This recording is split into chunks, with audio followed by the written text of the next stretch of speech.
Welcome, everybody, to the newest show on United Football Media. It's the 4th and 12 podcast, the show based on the rule that we think should be in all American football. It's one of the most exciting rules, and hopefully it'll come to the NFL. But today we're going to talk about a lot of things in a lot of different football leagues and some rules. So, Webb, this show was kind of your brainchild. Say hello to everybody. What's going on, everybody? All right. And then we have Josh. Josh, say hello to everybody. What's up? Still out here rocking it in the cow pasture. And Arik, say hello. Hey, I'm here. All right. So this show, the idea behind it is that we're not going to pigeonhole ourselves with just spring football. We're going to talk all American football. When back in the day when we changed our name from USFL Network to United Football Media, it was so that we could cover much more football than just spring football. And so we thought we should actually finally do that with our shows, because everything we had prior to this was pretty much spring football. So the other part of this is that we're going to have 4 hosts. It's going to be a rotating door of hosts. Sometimes these might be the 4 who are here. Sometimes it might be another 4 people. We don't know, but it makes it easier on schedules. It makes it easier on fans, and whatever football you watch, we'll probably touch on it, except CFL. I'm just kidding. We like you. Okay. Also, before we get into our first topic, everybody's Twitter is on their screen. So you see mine, AceUFM, WebUFM, MNCVKG for Arik, and SA Brahma Bullpen for my man Josh over there in the cow pasture. Make sure you go follow us. We tweet, we live tweet during all the different games and stuff. We're pretty fun follows. Now, Webb, I'm going to turn it over to you. This show is structured in segments. I'll put them up at the top of the screen and post so everybody will see them. What is our first topic of the day? The NFL Kickoff. So as a lot of us saw on the Hall of Fame game, if you tuned in, the NFL has a new kickoff, or the way Josh likes to call it, the XFL Kickoff.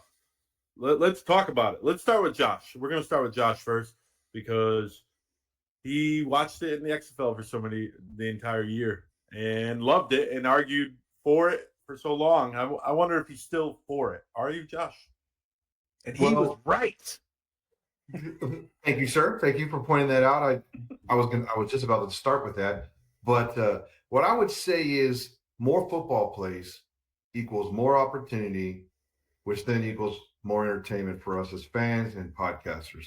So it's proven that the XFL perfect kickoff design does equate to more returns. Now, will it equate to more touchdown returns? I don't think so. I think that it actually evens it up from the receiving team to the coverage teams. It's pretty much a 50-50 game once the returner gets the ball. So all I know is more plays, it's better. None of this kneel it down and get the ball in the 25 type stuff. It's called a touchback, Josh. I agree with Josh after watching the USFL and the UFL and the NFL for so many years. Well, the USFL only for a couple, but the fact that you got a football play, it's way better than the NFL kickoff from last year where, the Dallas Cowboys had 90.8% touchback rate. Like 1 out of 10 kickoffs was even returned. Like that's boring football. Like might as well just put the ball at the 25 and start over. Or 20, whatever you want to use the touchback. But the median for the NFL was 76.8. So half the team, you know what I mean? So 3 out of 4 were going for a touchback anyway. That's boring football. It's safer, apparently. And I think you'll actually get more returns in the NFL if you put a guy like Tyreek Hill back there. He makes 1-2 cuts and he's gone. Yeah. I actually think you'll get more touchdowns than the 4 that the NFL had last year. There was only 4. Man, you guys brought your notes. I disagree. I think that the NFL had it right in the first place. And that's why in the USFL, in the UFL, they did the original normal kickoff.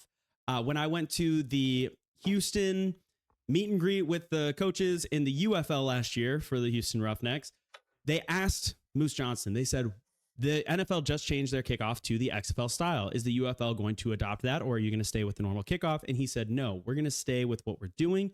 He said, in my opinion, the XFL kickoff just doesn't look like football. When foot meets pigskin, I want to see movement. I want to see players running. And I agree. I honestly just agree with that. I don't like the way this new kickoff looks. Maybe it's just growing pains. Maybe I'm just annoyed, but I didn't like it. I thought it was going to be a really cool idea in 2020. And then I watched it and I didn't like it. And then I tried again in 2023 with the XFL again. And I was like, okay, maybe I just didn't give it a chance. I don't like it. I don't think it looks cool. I think it's boring. Sure, it's safer, but the UFL also didn't have injuries on kickoff. I think people were just getting soft because, well, not that it's not something we should care about, but, you know, the movie about CTE came out, all this stuff and studies came out, and everybody wanted to immediately blame the kickoff. I think that the NFL used the kickoff as a scapegoat when it actually was not specifically that. Like, I say we go back. Arik, I saw a lot of faces. Hit me with what you're thinking. Yeah, y'all are hurting me. It's boring. It's boring. Is it more boring than 90% touchback? That's why I'm It's saying more go boring back. than that? Sorry, I'm saying go back to before they moved the kickoff up and up and up until it was always touchbacks. In the UFL, they moved it Furthermore, back. it doesn't look like football. Yes. There's a ball in the air. There's players with pads. Someone catches it and they run with it. That sounds a hell of a lot like football to me. Furthermore, myself, my guy down here in the cow pasture, Josh, we watched all of the old XFL, all the XFL games. I cannot tell you, there was at least 20 times where it was inches away from going to the house. And that was with guys who, by and large, all respect because we love the spring leagues, are less explosive, slower than what you're going to have in the NFL. Webb is dead on. If you get somebody like a Tyreek Hill with that short area explosion, you get guys like that who are returned. This is going to be monumental. People don't realize it yet because they didn't watch as closely all those games in the XFL when they had this rule. I'm telling you right now, there were a ton of kicks that were that, if this was a cursing show, I'd be saying a curse word right now, that darn close to going to the house. So close. And that was with that level of athleticism. You get a Tyreek Hill back there. You get some of our other most short area explosive players back there running these kicks. They are going back because the two lines come together so fast. It's basically just, you only got to clear one line of defense, basically. Now, there might be some teams that are going to start planning for that. You got a guy like Eric Reed, the safety, who can also kick. They might start putting guys like that in a kicker to keep someone back to try and play defense for guys, because I'm telling you, these lines come together and it's basically just one line of defenders and blockers you have to get through to where you're clear and you're gone. So I think it's going to take the league by storm early, and then people are going to start adapting. You're going to kick, you're going to touch, and you're going to see people peeling back to try and get in the way. You're going to see them putting players in to kick who can tackle as well. You're going to start seeing things, because I'm telling you right now, the two lines come together quickly. That kick returner is going to get up on them fast, and they only got to get past one or two guys, and they're gone. There's nobody else back there because it's not staggered like it used to be. Another thing I wanted to say, too, when you guys were talking about the touchback now with this rule comes out to the 30. Mm-hmm. So what Josh is saying about more plays, more offense, it's dead on. Because now these touchbacks are getting, you would put an NFL offense on the 30-yard line. That's tough, brother, to not at least get some sort of points out of it. That's why these teams are going to be encouraged to not give touchbacks and have returns. Go ahead, Josh. I have to say this before all the USFL homers say this. My gosh.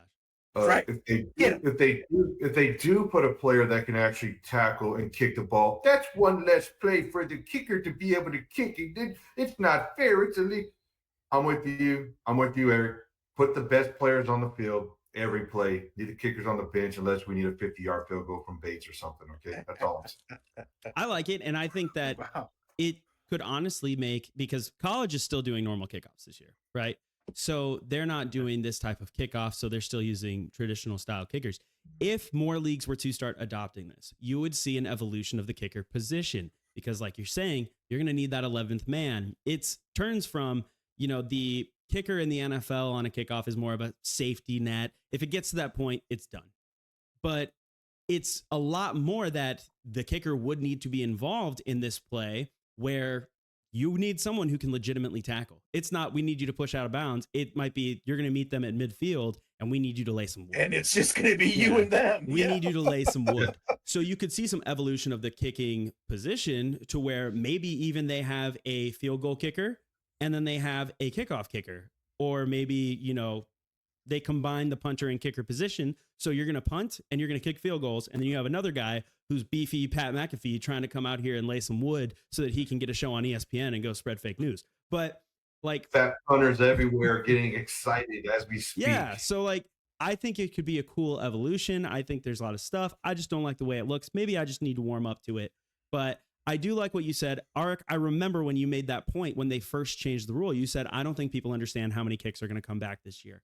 And I thought that's actually, it was in my head the entire time watching the Hall of Fame game, because I thought we would see one get taken back to at least the 50. You could tell that these special teams coordinators are not ready. Like, honestly, they need to go hire some dudes to come in as special coordinator assistants or something that coached in the XFL to come in and say, hey, this is stuff that worked. This is stuff that didn't work. Because at the beginning of the NFL season, we're going to see people testing out crap that is not going to work at all. Like, you need to put better players back there. We need to get back to the Devin Hesters, you know, get back to the very explosive guys who can hit one hole, cut and go, as opposed to, you know, I don't know. It just didn't look that good. So another point that I want to make is that during the Hall of Fame game, did anybody hear them say that a lot of special teams coordinators are attacking it more as a run play? Do you guys think that that's interesting? Because like you said, it's one line of the line meets right there. Yep. And then basically it's turning into a run play where you're trying to pull a blocker over to one side. If you're returning to the right, you're trying to hit holes. Like, what do you guys think? Webb, you haven't talked in a second. Give it to me. I know you like running. I know you like old school football. I do. But with the two returners in the back, the defense or the kickoff team does have a special advantage because it's 10 against 9 on that contact zone. So I think, so it's going to have to do plays like that, like you were talking about, where they're designing like a run play and they're pulling the blockers and everything. So I didn't watch the XFL, I'm going to be honest with you, but after watching it, in one preseason game, I was like, oh, this is a new, interesting part of pro football. And with these athletes, like Arik said, watching Tyreek Hill, if you need a good kickoff return, and all of a sudden if they need to win to get in the playoff, it's fourth quarter. You got to put your best ball, like your best guy, your biggest playmaker. If they're down, someone like that, exactly. Oh yeah, I think it'd be interesting, and the fact that we can get rid of that boring playoff, like to go to commercial, especially like if you think about the TV fan, right? They score a touchdown, right, and then they come kick off, and then you go back to commercial. Like, you got two commercials right there, and it kind of loses some viewers the interest, or you switch the game or whatever. I like this. As much as I hate to say that, as being a USFL homer, as Josh calls us, I like this. This could be interesting, especially with the top of the NFL. It didn't look great with the XFL because, like Arik said, you know, they're a little notch below. And like, I love this, actually. It's something new for this league, and I'm interested to see how many go back. So there were 2,695 kickoffs last year. How many do you, over and under? What do you guys say for bringing it back? What is the over under? No, what would you guys put the over and under? 10. Yep, I think 10 are going back. Wow, I threw that out there so fast, and Ark's like 100%. 20. That's 1 week. Me and you, I was going to say 15, so we're right good. Here. We're I said 10. He's like 1 week. 100%. No notes. Yeah. No, it's 10 plus. 10 plus. 10 plus. I think that you're going to see a big increase. I think they still need to work out the kinks. They need to get used to it a little bit more. Like, there were dudes getting tackled as soon as they got the ball. Like, they were taking one cut and getting hit during that Hall of Fame game. I mean, you gotta find a way to create more space. That was abysmal. But in all reality, the fourth quarter, third quarter, if you're talking about that, right? Yeah. Those are guys that are kind of on the XFL, UFL level, you know, fighting for jobs. They're not the top of the top. Yeah. And I think once the top guys get in there, you're going to see a different kickoff. Well, you than see what different saw in the things. spring game. And also on the number, I like 10, but I think that between September probably 15th and November 1st, you're going to see one every week. That's wild. Once they get this figured out, it's going to get crazy. At least one among all the games. There's a lot of implications that go into that too, because now, I used to, in fantasy football, I would draft one of my last receivers would always be someone I knew was a returner, because I thought, that's always someone on a, you got a Buy-Mageddon week where you have a lot of players that are out. You put in a guy that might take one back for a kickoff, and that's going to get you an extra 6 points right there off the bat. So if this does become a scorepalooza like you're talking about, where it's, oh my gosh, every week at least one team is taking one back to the house, then fantasy football implications in their drafts, people are going to start looking at people who are returning the ball. I think that people are going to take a lot more draft stock in the actual NFL draft into receivers who have returning ability. And I think it can do a lot for the game. Now, I still think that the NFL should have never changed the rule. It should have been what it was 10 years ago before they moved the ball up to where it was always a touchback. I miss the days back as a young Vikings fan where when it was Percy Harvin, when it was Cordero Patterson, I always thought we had a chance to break one and take it to the house. And those days have been long gone. And so if this is what it takes, fine, I will accept the XFL kickoff. But a rule that I do think that the NFL should have taken in is the rule that this show is named after, the 4th and 12.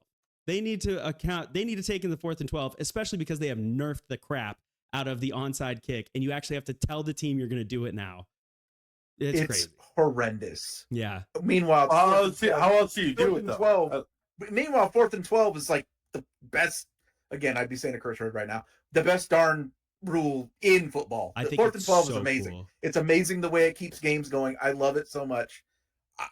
I almost worry that I think it would have to be 4th and 15 in the NFL, honestly, because the athletes are so good, the quarterbacks are so good. I think you would get too many of them, or you would have to put a limit. You'd only be able to do it twice a game or something like that. Love I'm it. in. And the onside kick is horrendous now. I'm totally in. Webb's right. How do you do an onside kick without it because of the way that the kickoff is set up? Mm-hmm. Which I think if this kickoff rule works, that's another reason you should support it there, Ace. If this kickoff rule works and the onside kick, therefore, is basically destroyed, I think that gives them a better chance of possibly adopting a 4th and 12 or a 4th and 15. And that gives more legitimacy and helps the longevity of spring football. Josh, you had something to say? Hell yeah. Yeah, I was going to say, first of all, I think if Moose Johnston would have known the NFL was adopting the XFL rule, he would have never said that it didn't look like football to him, and we would be using it in the UFL. I think it was just late. I think the timing just kind of messed everything up. Yeah, it was way too late to change it at that point before the season. Yeah, it was already documented. So that was. I think we were already a week into training camp, and the training camp's not long enough to throw a wrench into the system like that. Yeah. But I agree. And the XFL, I believe, did have the 4th and 15 rule, and the USFL had the 4th and 12 rule. And then when the UFL came together, the two leagues, they took 4th and 12. And so they kept that. It was 12. One. I'm pretty sure it was 12 for us also. I thought it was 15 in the XFL. Either way, but also in the UFL, you could only use it in the 4th quarter if you were down, right? So that's another way to nerf it. That was a part of the rule that a lot of people didn't know. They didn't put it out there that much, but you had to be down and it had to be in the 4th quarter to use it, which I think in the NFL would be a fair way to do that, right? Because if you could do it every kickoff, you could just do a 4th and 12. You literally could stop the other team from touching the ball other than one time. Yeah, the opening kickoff. That was the XFL rule too. Yeah, that was the XFL rule. You had only in the 4th, and you had to be trailing. In the USFL in season 1, I believe you could do it on any kickoff, which is bonkers. But I digress. We have beaten this into the ground. Webb, what is our next topic? We're gonna go UFL news. We're just talking about the UFL. Big news this week was the Army and the Rock. In the battle of the Army and the Rock, whose side are you on? We'll start with Josh. He's the XFL guy. In a hard place. Yeah. Okay, well, I'm going to be honest. I'm not a huge fan of The Rock, so I'm already leaning anti-Rock. We're never getting that media access, brother. Hey, man. It's not like he pays attention to the league. Well, in my opinion, he didn't do anything for the XFL, and he didn't do anything for the UFL either. He puts his name on it. He goes out there. He promotes his tequila, which is great. I got 2 bottles of it here in the Met Cave. Good tequila, by the way. But I don't see what he actually did for the league. He's supposed to be the league's big influencer, and he's supposed to drum up support for the league. Well, where did we see the fruits of his efforts, right? So you talk about fans in stands. How many fans were in the stands because The Rock was part of the league? I don't know. But and then you look at the tweets where he's supposed to do so many tweets, and then there's that. Maybe one of you guys could talk about it more than I can. But there's an actual metric that shows that the Army lost recruits because of getting involved with the league. So I don't know how that all works out. But what did he do for the XFL? What did he do for the UFL? I just don't see it. Yeah, he's a good name. I like him in movies. He's a good wrestler. That's fine. But I don't see what he did for either league. He's obviously not doing any day-to-day work, right? Yeah, I mean, I'm over here. I can't smell what The Rock is cooking, guys. I just can't do it. Like, so the contract is ridiculous. What the Army is trying to say right now is that they gave the UFL $10 million to promote the U.S. Army. Everything was U.S. Army. They had the U.S. Army Command Center. Every time they did a review, they would say, it's the U.S. Army Command Center in Los Angeles. They did interviews at halftime with National Guard soldiers, which was some strange interviews, you know, because they're like, what do you do in the Army? And one guy was like, I drive a bus. And, you know, it's just this funny stuff because it's kind of just strange to interview National Guardists. It's like if they interviewed me and I'd be like, I do a podcast in my free time. I don't know. It's, you know, I go once a month and then 2 weeks out of the year. It seemed like they kind of started to get it towards the end, like what these interviews should look like. Like, hey, how did the Army like change your life? How did it make better? It definitely looked better in the end. Yeah, at the beginning it was crazy. In the beginning, it was wild. The things that people would say, but I don't agree with what they're saying. They have put together a metric where they know that 38 recruits were deterred from joining the Army because of the UFL. How do we know this? So give me names. I think I figured it out. I think I figured it out because we've been laughing about this for 2 weeks. But I was really digging into my possibly may or may not military background of how these things work. And so what I'm thinking so first of all, my opinion is if they paid him for 11 tweets, if they paid him $10 million for 11 tweets and he only made 5, open and shut, give these people back their money. For real. Too easy. But so what my thought on that is The Rock should give them back money, not the league. They probably figured it out that the money, the resources that were allocated to this could have gone towards allocating it towards other recruiting resources that would have got these 38 people over the finish line. That's what I'm thinking we're going to end up hearing. That's insane. If anybody asked them to explain that extremely bizarre statistic. And I could just say we were laughing about it. I don't want to say anything too crazy because of your current status there, Ace. But it was just very reminiscent of so many conversations that I've heard in that they had the easy win. You paid the man for 11 tweets. He only did 5. Easy. We're done. And then you have to, it's not enough. It's not enough to just be right. You have to say something insane. Like it caused us to lose. The UFL 38. Caused us to use 38 recruits. What are you talking about, man? So the only thing I can think of when I'm actually sitting here and thinking about it is that everybody who went to a game, they had the reservists, they're not reservists, they're National Guardsmen. The actual National Guard soldiers that were at the game always had a booth at each game where you could go and, you know, they had a pull-up bar if you wanted to do pull-ups and impress your girl. And you could sign up right there to go through MedPros and all that and join the Army. And the only thing I can think of is that either they had dudes come up and they were like, hey, do you want to join the Army? And they said, hell no. And they were like, well, that's one. Or they had people and they, actually you know, they could have had those booths someplace else. Yes, like the way they high school look at it, or an inner city high school or something. Yeah. It's like it doesn't cost that much to go do those other things anyway. Like you're already paying those recruiters. But it's already. But the thing that I think might have been what it is that they did have people sign up at the games, and then 38 of the people who signed up backed out. And you can back out, right? Until rubber meets road and you're on a bus to basic. Like you can back out. It's not that hard. So the only thing I can think of is that they had dudes actually, and women, they had, these people sign up for National Guard duty and then they backed out. That's the only thing I can think of. And the metric that they say the National Guard did not gain soldiers at the games. Sure, if you went to the game and you had nobody sign up at your booth, then yeah, that was a failed booth, right? But how do you know that somebody watching TV didn't get inspired by Sergeant Paxton's halftime speech and go and, find their local recruiter? Like, I just think it's absolutely insane to bring that up. But like you said, they had terms of agreement. They had a contract. The Rock said he was going to do such and such number of social media tweets about the U.S. Army and UFL collabing. He did not do that. Dead to rights. Give him back some portion of the money. The other parts are all filler for whatever that BS article was. That just was a terrible read. Webb, finish us off with this one. So I was doing a few numbers. So your taxpayer, your tax dollars, Webb. Tell us about your tax dollars.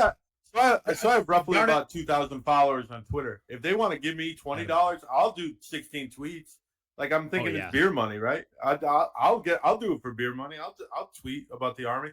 I just don't understand how that ratio is, where you spend all that money for just a couple tweets from The Rock.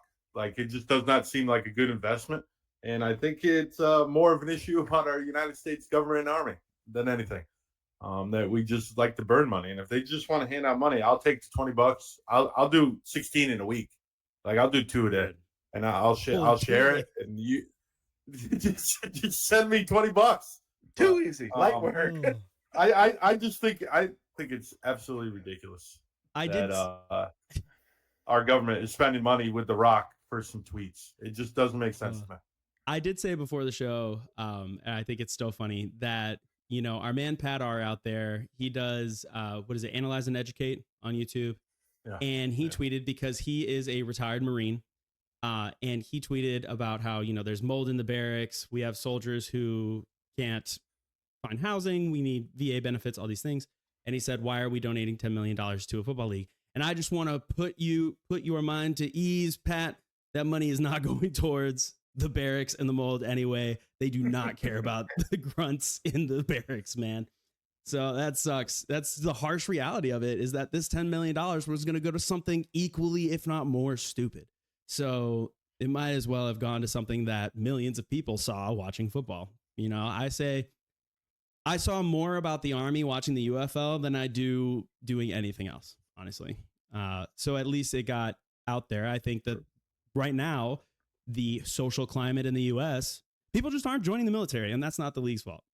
Yeah. And if you remember, they had a long-standing, like, mega bucks deal with the NFL. Like, remember, forever. It was for a long time. And yes, so I'm thinking they thought, hey, same demo.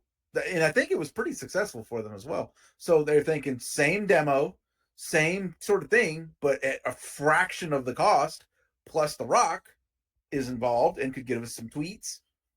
Bam, let's try this. Trying to do a bargain version of what they had with the NFL. Apparently, they got what they paid for. Man, they definitely underestimated how old, how overweight, and how out of shape spring football fans really are. They are not joining the military, dude. Yeah, exactly.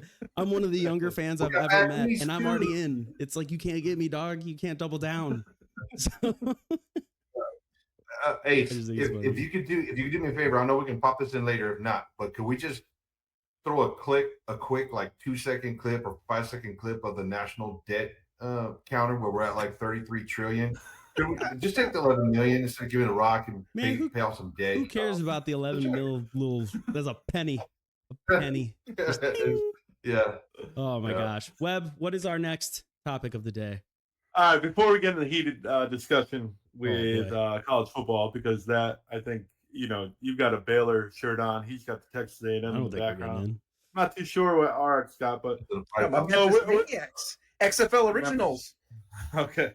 Yeah, oh my gosh. Back when they were dating cheerleaders and stuff. There you go. Yes, sir. So this is going to be our weekly segment. It's called Game of the Week. So the three of you, we're going to blind rank 5 collegiate scandals throughout the history of college football. And we're going to blind rank. You guys are going to vote, and I'm going to and we're going to give our top 5. So, you guys ready to go? Okay. This seems dangerous. Are you giving us the scandals, or are we providing the scandals? I'm he's giving you giving the us the scandals, scandals. and This is you about guys to be tell a me scandal. where. You guys Okay, tell me okay. where you guys think that scandal is in the top 5. Roughly, Okay. I would say 2 of them are probably super serious, and the other 3, whatever. Are more funny. So I'm just giving you, yeah. So I'm it's just giving ranking. you, Number 1 is the worst scandal, and number 5 is like the least scandalous. define worse. The more I Scandalous. thought about this, I was This could get a little bit. Scandalous? Yeah, this could get interesting. Scandalous. all right. Number one. So in the early '80s, I was just born. I think Josh is about the same age. I'm not sure about Art. Ace, you were a twinkle in your dad's eyes.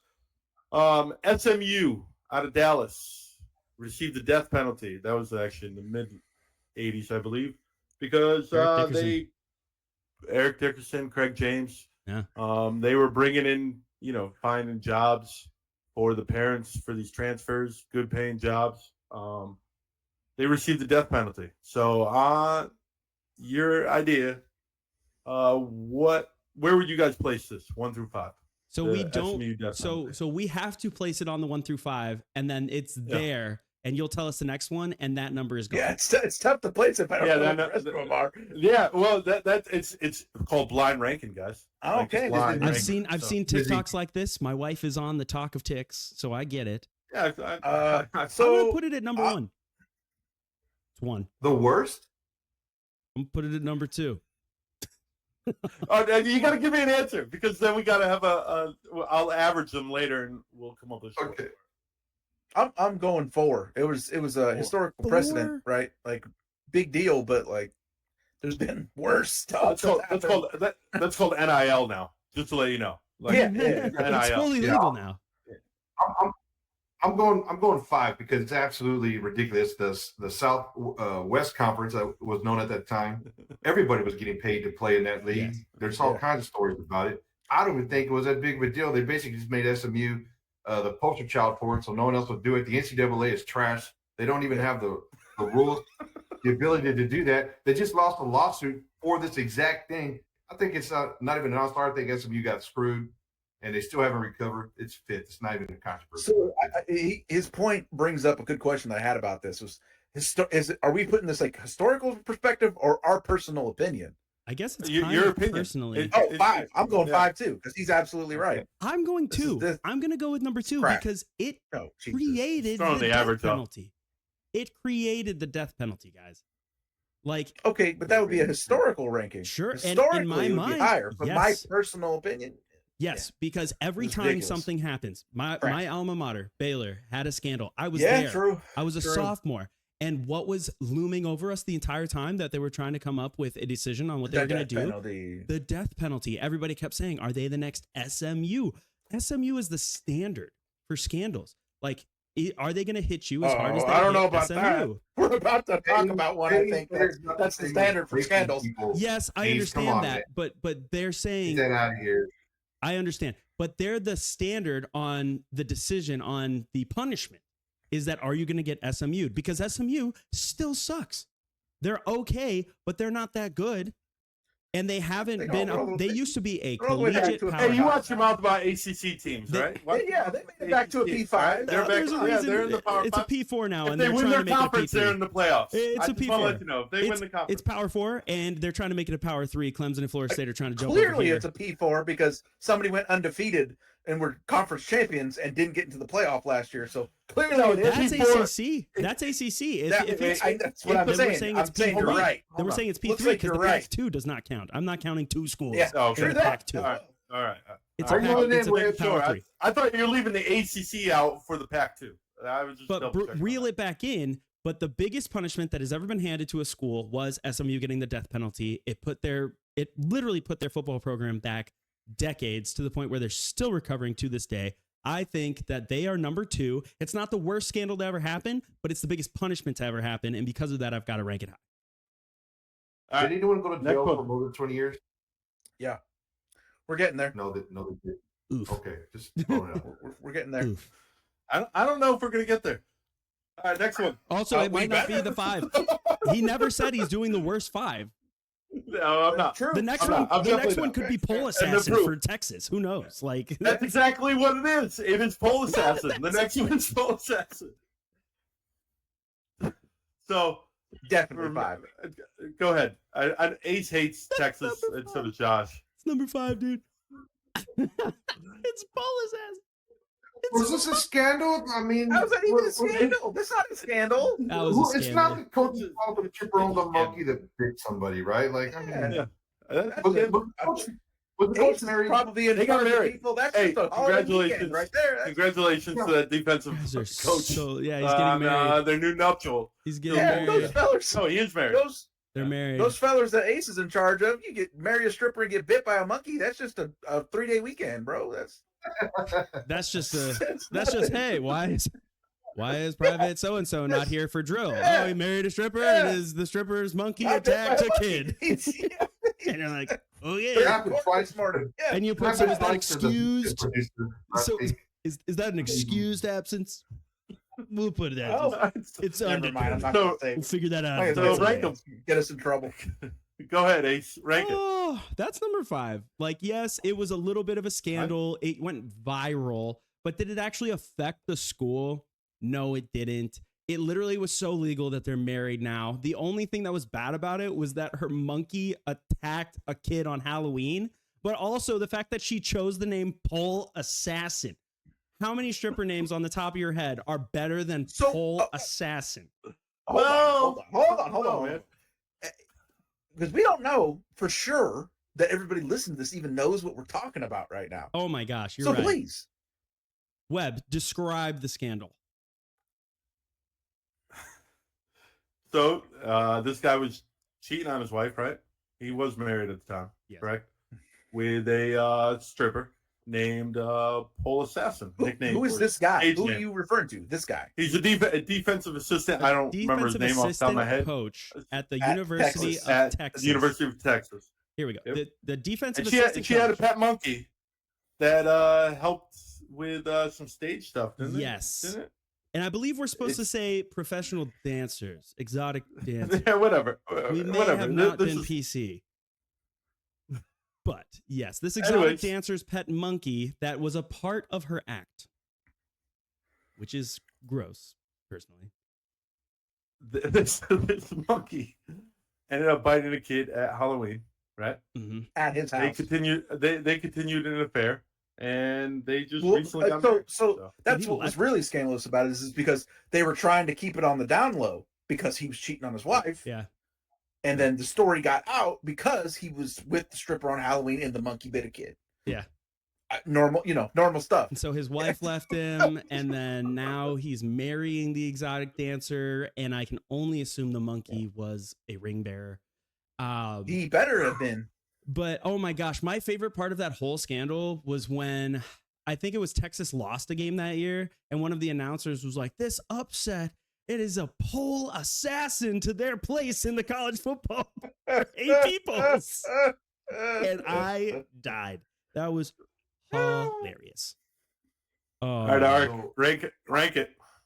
I was five. I'm going to rank. Five. Come on. You already Well, gave me your 5 away. Oh, that's You're gonna four. give you 5. Yeah, Mine's I'm 5. going 4, but I don't want to undersell. I don't want to undersell the importance of some of the laws that were broken in TU, Austin. That was an unpermitted monkey. It was illegally owned. Who knows if it was kept against its will? Did it have its rabies vaccination? You know, rabies is 100% lethal. Yeah, we shouldn't be making light of the situation. It's very serious for the victim in all of this. The Child on the Halloween. monkey. and the child that was bitten. That kid's Halloween was destroyed. Yeah. Dude. So You only get so many. It is Illegal. Next wild. one. Did you guys Next know that 100% of humans that show signs of rabies die? Die. Is that Yes. not crazy? Yes, I do know that. If yeah. you Yeah, get wow. bitten by an are animal with symptomatic, rabies, it's over. if you Yes. start showing symptoms, you're done. You're done skis. There's actually one person in history that lived from it. Yeah, I And, think I actually I know did. that because I think I did look. I know that because I deal with it professionally in some aspect. I was a local rabies control authority for a while, and I can tell you that one person, they were in a coma for many, many weeks before they got jacked up. Yeah. Rabies committee, rabies control committee, authority. Rabies. Hey, yeah, you better Sick. respect that. You respect my thoughts. Yeah, And that's sick. respect his All right, authority. Webb, right? what is the next scandal? And next one.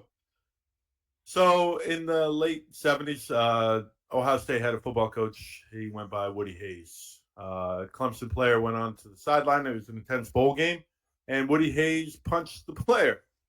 In year, guys, I don't think any of us were alive. But where would you place that? And no, it's a good one. That's He lame. punched him in the middle of a game. He got fired, actually, Woody Hayes, legendary coach, because of that. Where would you guys place him? Dog, I'll punch you in the middle of this episode right now. It's not that crazy. 4. Right. I'm putting it 3. I still have 3. That player probably deserved to be punched. What did he do? That's what I want to know. Ran onto that side. They were losing. They were losing, and he got tackled out of bounds. Honestly, You don't come mess with the Buckeyes, baby. if you watch it, the player really didn't. He might have been trash talking, but who doesn't? But Yeah, He grabbed the bounds, tackle like a man. 3. Just good. RX said 3. How about a scandal from this millennia, Webb? What's up?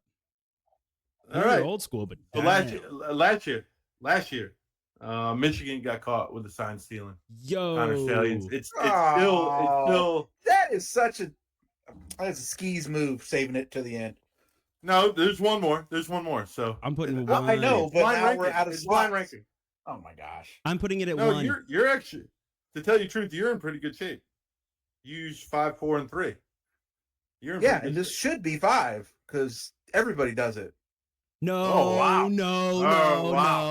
no. Okay, this is going to be my 3 because I do think that they didn't get that much of an advantage out of it. But the fact that there They are didn't even get- photos of this dude on other teams' sidelines in other teams' gear is bonkers. It's wild. to me. Hilarious. Awesome. It's so funny. It's an SNL skit in real life. Yes. It's crazy. They didn't even so the sign stealing wasn't even what was illegal. It was something to the effect of you can't have a officially paid staff member travel to another team's game if they're at a conference or something ridiculous like that. It wasn't even the sign stealing. So like they openly acknowledge that everybody does it. So come on. Mile on the rake, I got 2. Mile on the rake, I'm giving it a 2. And the reason I wouldn't give it much lower of a score because anything that can be solved with 2 solo cups and a string between them, when you're a kid, you're like, throw the ball, run the ball. Anything that can be negated with 2 solo cups and a string is not a controversy, in my opinion. I'm putting it at 3. Put it up. I think it's hilarious. Radios in the helmet for the college players. I think the college players USFL. should have microphones. I do think that they should be able to hear in their helmets.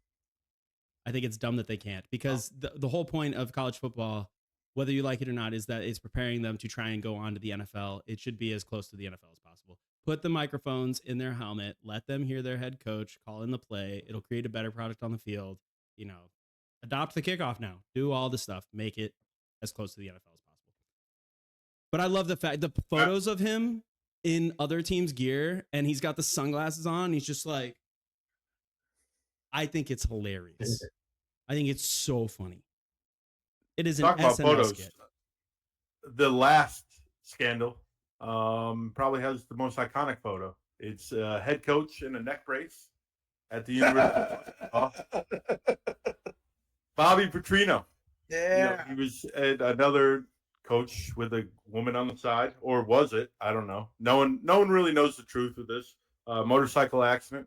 Rumor there is stories out there that he was beaten up by the woman's boyfriend or whatever. The best part of this whole story is that Bobby Petrino is now a coach at the University of Arkansas this year. Again, yeah. He is back to, so he's come full circle, and that was 10 years ago I actually don't mind this being number 1. If I knew that these were the picks in the beginning, I probably would have put SMU closer to the top. But I don't mind this being number 1 because I I think Webb, and Josh were pretty close to similar ages. So, I was a fully formed adult college football fan at the time. This was a huge deal when it happened because Arkansas was finally on the come up, looking to be pretty competitive in the SEC West. A lot of that was linked to Petrino and his offensive system and the stuff that he was doing behind the scenes. And for this, and they took a lot of heat for the way that they hired him, if you remember, because he left the Atlanta Falcons in the middle of the night after saying he wasn't going anywhere. The next day, he's at the press conference doing the woo pig thing. This was a huge deal. A huge deal. The dude got jacked up. This young lady got tarred and feathered in public, and it sent Arkansas spiraling back down to a place where they have not come back to be in this level of prominence that they were at when this happened. So this was a huge deal when it happened. Out of these selections, I don't mind it being near the top of my rankings. This is my number one. Josh, it's everyone's number one. So first of all, yeah, it's number one for me, but really I would put it much lower. I mean, I can name you 5 controversies way worse than this without even Googling. But well, I was about to say, I was saving my number one for one that we never ended up bringing up. So we thought it was going to be Penn State, right?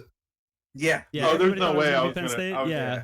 That's Webb's alma mater. Keep it lighthearted. That's Webb's alma mater. We got 2 of the worst scandals in this video. Penn State 1, Baylor 2. Anyways, Jessica Durrell, the center of this controversy, so to speak, she was given money, a job. She got hired to be like a recruiter or whatever, like a recruiter assistant, doing nothing. Yeah, that's what her job was. We're talking quid pro quo going on here, which is basically how all of North America came into existence, right? Like there's been quid pro quo in every professional organization, agency ever, right? You do something for me, I'm going to do something for you, and we're all going to win. 100%. They were both winners in this situation until they crashed. The neck brace. But I will say it can't be that big of a controversy if ultimately the worst thing that happens out of it is you're now a meme for life, right? Because he's now a meme for life, right? With the neck brace. I mean, I think it's a big deal for all the people associated with the University of Arkansas who their program never really recovered from what happened after this. It's because they're in the SEC and they don't have. And they're Arkansas. Yeah, I got you. I feel you. Man, Pole Assassin fits right in, baby. What's up, SEC? Southeastern Conference. I'm ashamed as a football fan. I did not know about this scandal. I'm a little younger. I get it. But I've seen this picture of Bobby Petrino in the neck brace. I've gotten into Twitter fights with people who have this as their profile picture, and I had no idea what this was. Okay. So some people, did we break this down? So what's up? Bobby Petrino's married. He's the head coach of Arkansas. Mm-hmm. They're on the come up. It's mostly attributed to him. Like I said, he came to the team in scandal. One day, out of nowhere, he turns up all busted up.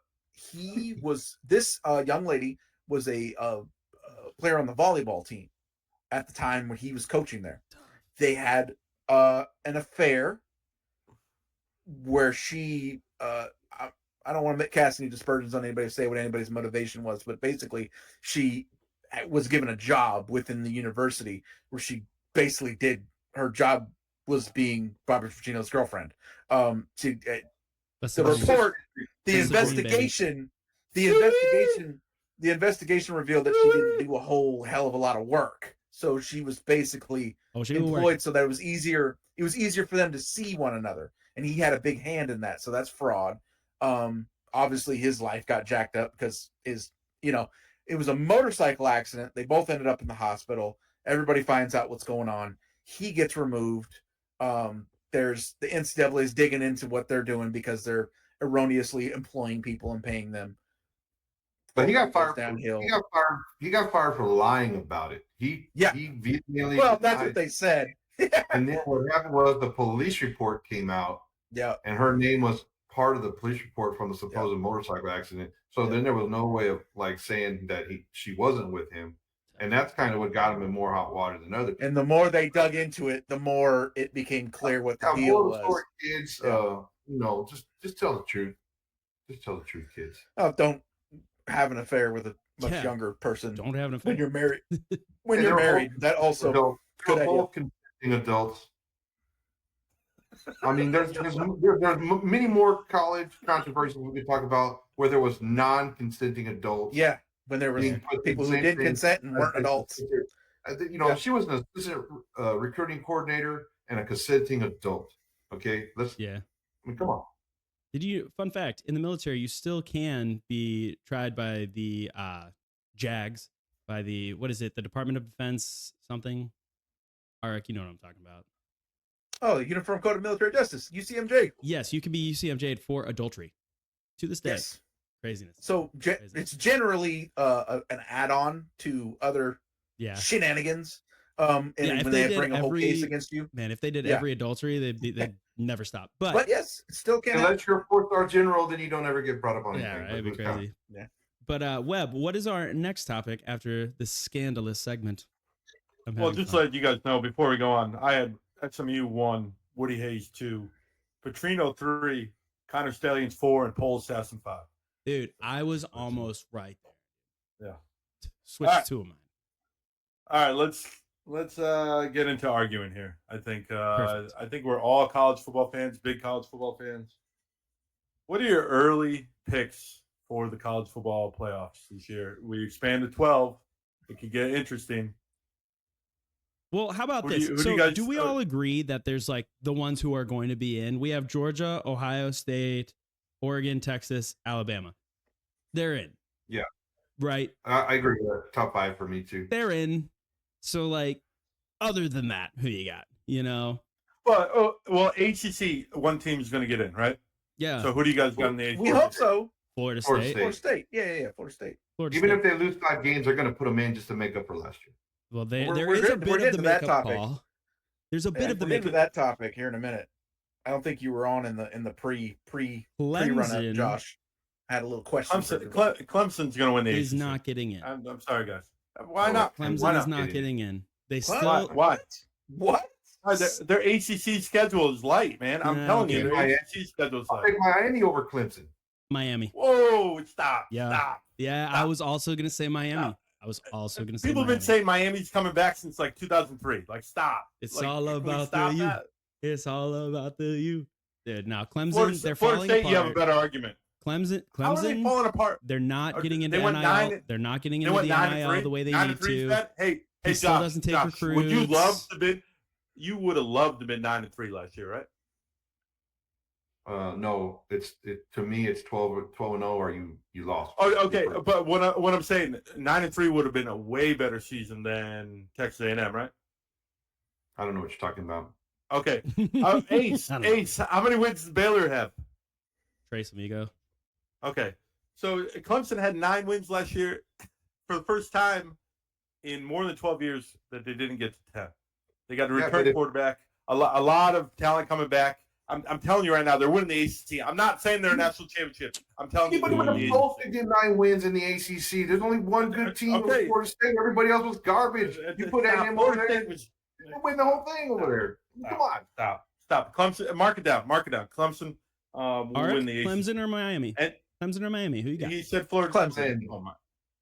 All right, shut up, dude. I wasn't asking you anything. I don't want to talk to you. NC State is one to watch. In the ACC, honestly, I know you guys. I do enjoy NC State. NC State with Grayson McCall from Coastal Carolina. He's doing his last year there. His last year, he's a legitimate, which is maybe Maxwell Award winner. Which is crazy because his head coach at Coastal Carolina was the offense coordinator at NC State, so they kind of run the same system. He knows the playbook a little bit. NC State's a scary team in the ACC. I only think the ACC gets one team in, and it's their champion. I can agree. I don't think they're going to get more than that.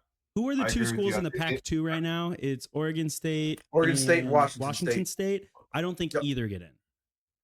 No, definitely. I agree with Webb. I also think NC State is better than Clemson, so I think Clemson's the 4th. What are you going to do?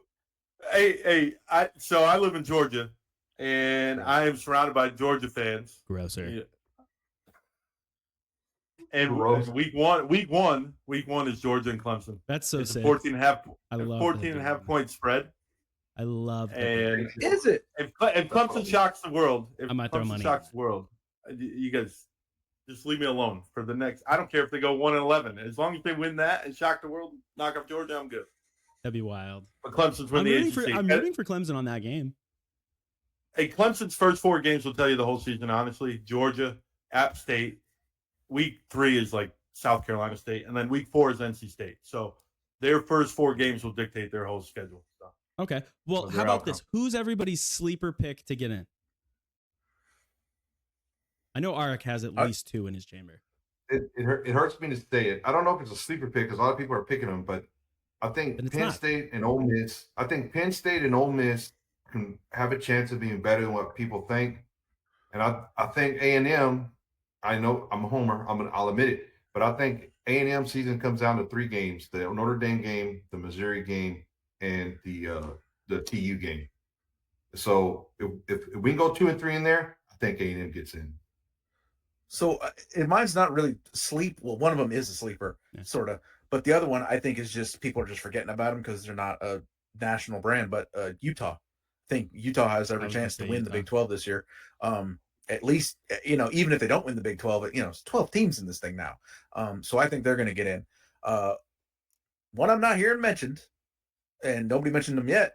Oklahoma State return as the top 3 most returning starters in the whole nation, on a team that was extremely competitive last year, including arguably the best running back in the nation in Ollie Gordon. So you bring back that much production, it's by a pretty wide margin. They're one of the highest amounts of returning production in the whole nation, and a team that was very competitive last year. So I think how many Big 12 teams get in, Ace? How many Big 12 teams get in? How many Big 12? 2 at most. Yeah. So Kansas State and who else? No. So I think Kansas. Kansas is on the up and up. Kansas is playing well. I think Kansas. I think they are a sneaky pick for number 12. That quarterback's coming back, right? Mm-hmm. Yeah, he's there. Jalen Daniels. Yeah. I think Kansas is a legitimate pick. Like, I don't know. I watch a lot of Big 12 football.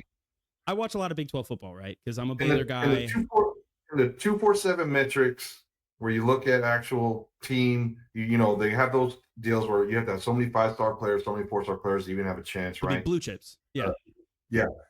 Kansas State's the highest ranked Big 12 team in that metric right now. That's fair. That's fair, but they underwhelmed me last year, and they lost their quarterback to the transfer portal. Now, when you're talking about these big things, question of quarterback. That's a crazy thing, that there has never been a national championship since they started doing the blue chip rankings that wasn't a blue chip university. Now, with the 12-team playoff, I think that there is the best chance going forward that we could see that streak end. And I could see it be a school like Kansas, and Big 12 schools are kind of the teams that I think could upset a team in the SEC, the Bamas, maybe not Georgia's, they'd need to get knocked out earlier, but those kind of teams, because we are known for a more powerful offense, scoring a lot of points. We're not going to stop their offenses that much, but we might be able to put up points against them. And with the transfer portal right now, with NIL, we got some rich schools down here in the Big 12. I think we're going to get competitive. I think TCU making it to the national championship against Georgia was the beginning of what could become 2 of the 3 Power 3 schools. I think it's going to be the Big 10, Big 12, and SEC, and I think it's basically going to become a league of its own. Wow.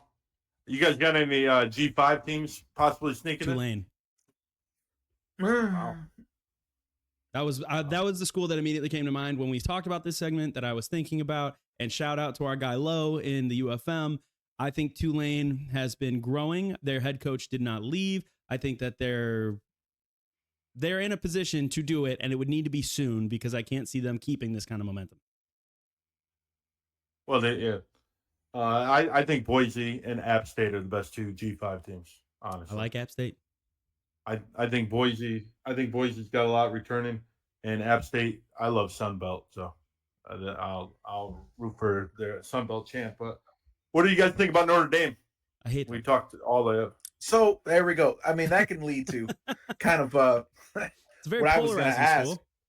What I was going to ask. What do you guys think this new format, this new era? How many losses is Notre Dame going to need to take in a year? How disastrous would a year have to be for them to not make it? Are we talking? And I want to put Alabama in this, but it's a little bit different conversation because it's a post Saban and pre Saban, post Saban and Saban it's two different things. I think Bama with Saban could have gotten in with 3 losses. Without him, I think they're maybe at 2. Notre Dame, though, are we talking? You think it's 3 or is it 2 losses? Well, that depends. What's Notre Dame's schedule? Let me look this up. Well, every year it's one of the most insane schedules that Because anybody they has. won't join It's a every fucking year. conference. They're gonna start 1-0. They're gonna start 1-0. They're gonna beat Texas. They're going to College Station and beating Texas A&M, and then I'll be there NIU. reporting live on behalf of the UFM, live tweeting from that game and tagging Webb every time the Aggies score a I touchdown. don't care I'll about tell Notre you Dame. Where's My the I Notre just saw Dame, the my schedule. my Notre Dame comment is, I don't think that they should be able to play less games than all the other Power 4 schools that get into this playoffs, or even the non-power conferences. You should have to play the same number of games. So if Notre Dame wants to get into this playoff, they should have to play a playoff game or a playoff entry game of some sort, whether it's against some other independent, that just the second highest ranked independent, or whoever's out there. But I don't think that they should get the same treatment as everybody else just because their name's Notre Dame. They should play the same number of games like everybody else plays. when they don't have to play a conference championship, is what you're saying. That's what I'm saying. That's what I'm saying. The Big Ten, SECs, ACCs, Big 12s all have to play a conference championship game. Notre Dame does not. Dude, they have a So they should cakewalk play of a next- schedule. I mean, Yeah, they really do. Not even the top 20. I mean, genuinely, if they lose 2 games, they shouldn't get in. Literally 2 games, because the only actual competitive people that I see them playing is Texas A&M and Florida State. Maybe USC, but without Caleb Williams, Whoa. who knows? Louisville is top 20 right now. So Louisville. No, I'm saying it's a quality win. It's a quality win. It's a When quality you're win, comparing it but it's not a get you into the playoffs win. And then USC could be all right. Depends on USC. USC's defense was Yeah. atrocious, and they don't have Caleb Williams now. But stop me if you've heard this before. Yeah, for real. About USC's defense. Yeah.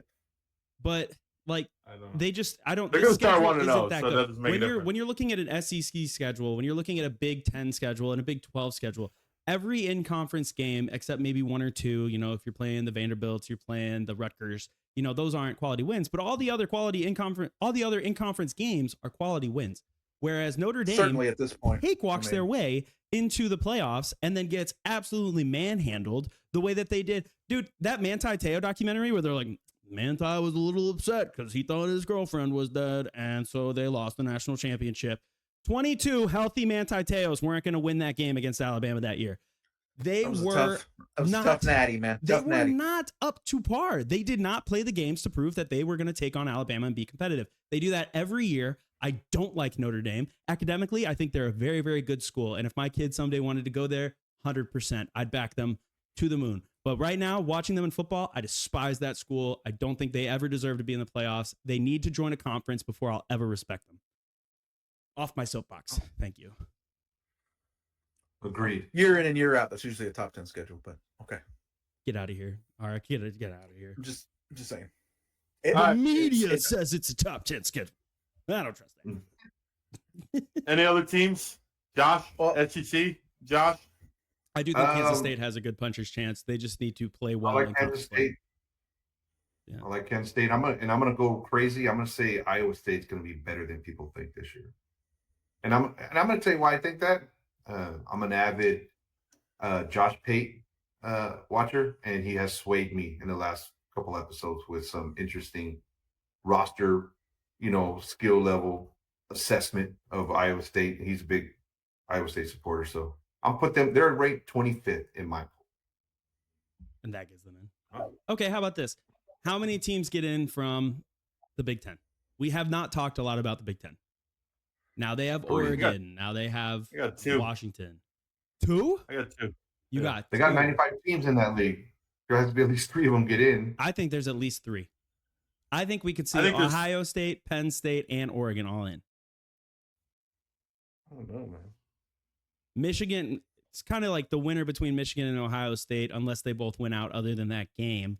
And then which they have been most of the time. Been, yeah, I think it's going to be 3. But Michigan lost Harbaugh. I think you're going to get Michigan, Oregon, and Ohio State. Michigan, Oregon, and Ohio State. because of the same reasons that we're talking about. Because I remember year in and year out, I'm very, very close friends with a archaeologist that lives in Cincinnati. Dope. And he is besieged on all sides by Buckeye fans. And I, in my travels in my career, have become familiar with this cloth of people, and they are the worst. So, other than Florida Gator fans, Florida Gator fans are bar none the worst. But you've never met a T-SIP, have you? Ohio State, we have conversations, me and my buddy from Cincinnati, about when is Jason finally dead? Like, is it 3 losses? Are we finally like out of the woods? We don't have to worry about them getting backdoor shoved into the playoff at 3 losses, right? Where that Purdue game a few years ago where they randomly lost at Purdue. That was a fine night of celebration. It actually happened on my birthday. It was spectacular. Nice. So I think both the way it's been going, Ohio State and Michigan, they're usually playing each other for the shot at the playoff, despite both teams having 1 or 2 losses coming into that game at the end of the season. So I think both of them are pretty close to locks. I mean, you're right. Michigan did lose Harbaugh, big loss, but they're still highly talented, still a ton of solid recruits in there from the Harbaugh era. And it's just the insulation of they can lose 2 games and still be in. They can lose 2 games and still have a shot. Yeah. And I think Oregon is a bad moon rising, man. I think with Lanning up there, the way that he's rebuilt that roster, kind of rebuilt, there's still the uniform school, but they play some hard-nosed ball up there at this point. I think they should shock some people this year. Oh, I was in on Oregon last year. I wanted them in. Yeah. I was in on Oregon. So, Bo Nix is my boy. Thought that was sick. So I think we can see 3. Penn State, and I get what everybody's saying about Penn State. I also have Penn State friends, and they got the best 2 running backs. They got the best 2 running backs probably in the Big Ten. Maybe. Brother, they have the most athletic, best players at different positions every year. And every year since Franklin's been there, they don't pull it off in the big boy game. Franklin's going to Franklin. So not Vanderbilt. What has Dave pulled off in Ohio State that got us all trusting in him so much? What has he actually done? It's the insulation. Nothing. I agree. It's the fact that the school is called Ohio State. It's the fact that they could lose 2 games. Yeah, exactly. It's the fact that the school's called Ohio State. That's what it's done. Coach, wear that hat. That's what he's done to earn that faith, because they could lose 2 games, 3 games, and still be looming outside of possibly getting in. Yeah, I mean, they're like, I think Georgia is obviously the new Bama, and the fact that they could lose 3 games. They could almost. They could lose 4 games. They're not going to lose 3 games, but they could lose 4 games, and they would still be talking about them on every single morning show. Be like, maybe Georgia deserves it. I don't know. Yeah. So they're that team, but I think Ohio State is right there under them. I saw a drawing. Did somebody send it in here? Or did someone send it in another group chat that you guys don't know? But it was a list where Georgia, they can lose 3 games and still get in. Then Alabama, Ohio State, Oregon, they can lose 2 games, and then underneath it, and it was like a staggered pyramid. And then underneath it was how many upsets that schools need to have to be able to get in. To elevate, yeah. That's unfortunately, my Baylor Bears have to get 6 upsets to get into the playoffs. So we'll see. But I'm just hoping for 6 wins. But we'll see. I think it's interesting that now with 12 teams, I used to think if you had a loss on your record, I didn't want you in the playoffs. Genuinely, I used to think that. Where now it has to be. You're watching all these college football 25 videos coming out, PlayStation, Xbox. You see UT, or TU as you're saying them, Texas getting into playoffs with 4 losses, and they're ranked higher than these people who are playing every game and they're winning all their games and going in undefeated, and they're coming in at number 6 and Texas is number 5 because somehow they programmed that bias into this game, which is crazy. Well, but it's wild. They the committee, the trust that runs this whole thing, TCU doing what they did was wounded them so grievously that that they had to suffer through that. Cincinnati as well. The year before that with Ritter. Yeah, being competitive, taking out a blue blood. They decided, it became the two Yeah. interests, the one you say and the one that's real, started being at odds with one another. We want to make money, but We want people to watch good football. We have to frame this in a way that makes us, our actual interest is having the best teams play each other, and if they earn it, then they should earn it. But if they don't fully earn it, really, they they want their cake, and they want to have their cake and eat it too. So the 12 team is the way to do that. Yeah. They didn't even do that because they got auto bids for conference championships, which is ridiculous. Take the best 12, regardless of if they want a conference championship or not. Why would you give out auto bids if they want the best 12 teams? They're already messed up. They're giving themselves more leeway to where if a team makes a run or if a team leaps over, they can get in. Yeah. But also they still have enough room to sneak the Blue Bloods in if they have a kind of a weaker season. Yeah, I still like the conference championship. Well, I think the reason they had to do that is because they didn't want to take away, because I think we probably agree here, college football has the best regular season of any sport in existence. The Big 12 conference champion is not as good as the 4th team in the SEC. Calm down. And I said it. Calm down. Simmer down, Josh. Simmer down. Simmer down. Well, I got the stage. I just want to throw something out. I'm going to throw one thing out, and I'm going to listen. So this is our first college football show together. I just want to point out that the first public university in the state of Texas was Texas A&M. First public university in the state. So technically, Texas A&M is the University of Texas, but A&M. Texas is Texas University because they came second. And we don't even talk about Baylor in this state because no one cares about them. Calm down. All right, go ahead, guys. Calm down. Any hot? Yeah, Josh is ready to fight already. Any hot takes of teams missing the playoff that are favored to make the Penn State? I don't think Texas is making the playoffs. Honestly, I'm not kissing it would Josh's be a beautiful day. I don't think Texas. I don't think Texas is gonna. I don't think Sark will do it. It would be a beautiful I'm not day adding. if they didn't make it. I'm not adding another Texas school to replace them. I just don't. They got their. Well, they did. Ready Okay. to throw you out of. And I have 5 from the. No, I'm just trying to understand. Because they got their quarterback back. I understand they lost 2 receivers. They lost both the receivers. They lost their running back. Okay. Mm-hmm. This isn't. It's not the Big 12 anymore. Yes, sir. It's not the Big 12. Okay, so you're going that route. Where you think I think they're probably going to take 4 losses yeah. in the SEC. I think he's going on. They're going to take losses in the SEC. Yeah. You know what? I'm going to be honest. When I was breaking that down and I was surprised, I forgot that they had gone to the SEC. Yeah. I could see it. I could see a world. I don't think Sark is ready. I don't care what that quarterback comes back. Well, I don't think. There you go. I know they beat Alabama, but that was their Super Bowl in their regular season. Yeah. Like they. I mean, that's another question. Oh, That's another question, right? Is UT one of those teams? Especially now that they have the SEC insulation around them, where the media, is slobbing, bouncing on it about the SEC, giving them that automatic strength of schedule boost when it's kind of hard. It's like an echo chamber, right? Is UT one of those teams because they're such a huge brand that they go in with 3 losses? How about this? We're talking about Texas. You're talking about Tennessee, right? You're talking TU, about, excuse me. Yeah. The Longhorns. Okay.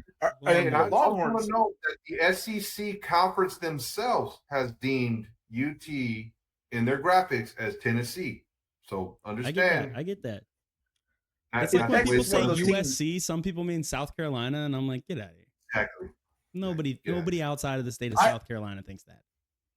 I have 5 schools from the SEC that makes the playoff. That's why. I mean, I wouldn't be surprised. And Texas is not one of them. Well, Texas, listen to this. Texas has an incredibly hard schedule this year. They have to play Michigan. Yeah. They have to play Mississippi State, which is not a cakewalk when you're going into SEC play.